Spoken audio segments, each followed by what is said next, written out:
Rəcəb ayının əvvəl cümə axşamısı o günə deyilir Leylətür Rəğaib.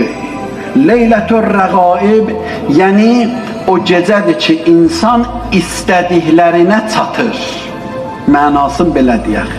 Leylətür Rəğaib yəni o gecə ki, insan istədiklərinin hamısına çatır. Peyğəmbər buyurur, elə ki insan dünyasını dəyişdi, apardılar, qoydular qəbrə, bir nurani vücud gəlir bunun yanına. Bu ona deyir, sən kimsən?